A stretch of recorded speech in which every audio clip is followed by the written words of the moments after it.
Okay, let's talk core training for climbers, and specifically core training that you can do at home for route climbers and trad climbers.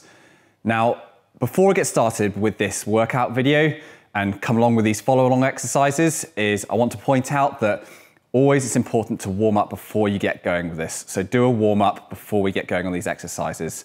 Again, like the other videos that we've done here for Wild Country, is if it's painful or uncomfortable, you want to be looking to move away from these exercises. It's particularly important with some of these core exercises on your lower back as well.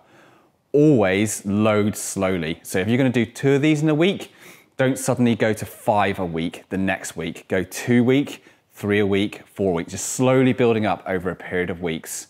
And then lastly, is that with all these exercises, make sure that you've got a nice comfortable base to work from if you're doing any of these floor exercises. The moderation that we're going to do in this exercise video today is going to be both floor and bar work on core, because I think that's most relevant to climbers. Okay, first exercise is we're going to be focusing on the oblique muscles for our core training.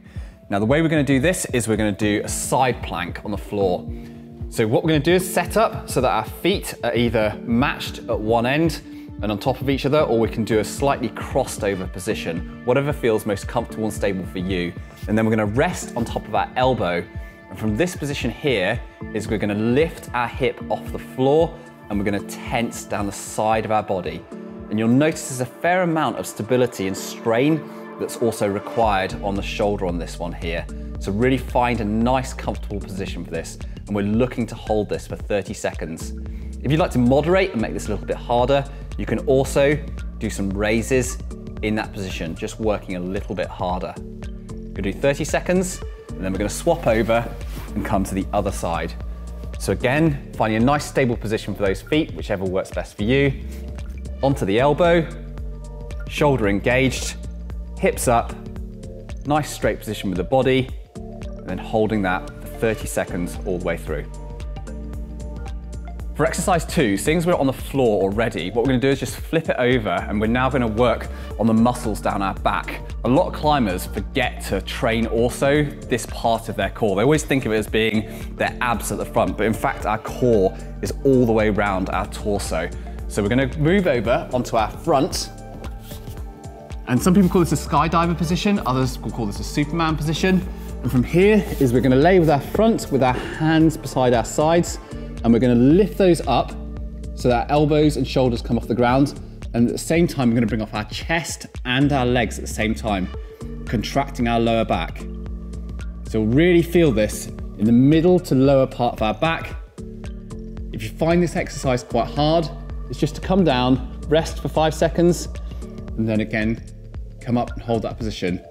You can even do minor pulses, so coming down, resting for 2 seconds, up for 2 seconds, and down for 2 seconds. But you do want to try and do that exercise for the 30 seconds if you possibly can before then moving on to our next exercise. So just build up to it slowly. The third exercise that we're going to do is going to be moving on to the bar now. You can do these onto a jug, so the top of a pull-up bar, or some really good holds that you have in a comfortable position at home. Now what we're looking for when we do this position on the bar is to maintain a position where we're almost into kind of like a banana position or a dish position that we'd have on the floor. So the arms are forward, our torso is slightly rotated forwards, and we have a little bit of contraction in our stomachs, our hip flexors, and our quads at the same time. So if I show you this on the bar, what we want to do is we want to move from having a totally straight hanging position on a bar here to having our legs in the front and our chest very slightly forward and our shoulders engaged. So that position here is holding. So you can see I'm almost in a slight banana position. So I can feel this in my shoulders, a little bit my chest, definitely my core, my hip flexors and my quads. So we try and hold this if we can for 30 seconds. If it's hard, come down, shake those arms out, again, come back up, and try and complete that 30-second exercise. Last exercise we're going to do is again on the bar, and this exercise we're going to be looking at something that transfers back into climbing where our feet may cut loose on a rock face, so on steeper terrain, and we're really engaging the core but using precision with our feet at the same time. So what we're aiming to do is grab a pull-up bar, some really good holds like jugs, or some good holds on a fingerboard. And we're going to use a lock position on the board, so not with totally straight arms. And we're going to jump into the position each time and then try and touch out in front of us so that we're imagining we're putting our foot on an imaginary hold on a steep rock face. So it can be directly in front of you, or it can even be slightly to the side or a little bit higher. So you can get quite creative with this exercise, but we're trying to do this if we can for 30 seconds. So we're jumping up and touching with that foot and down.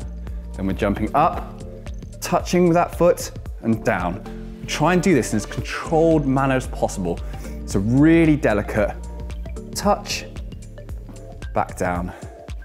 Jump, touch, and back down. So you can see you can get really creative with using all sorts of different positions with those feet as you jump into that pull each time. And the reason why we're jumping into that pull is to make that part easier, but really work on the core.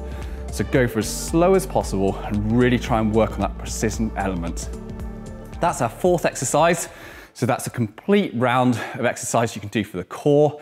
Don't forget that over time you can build up and you can run through that whole sequence a number of times to complete a workout that might even be 15 or 20 minutes long.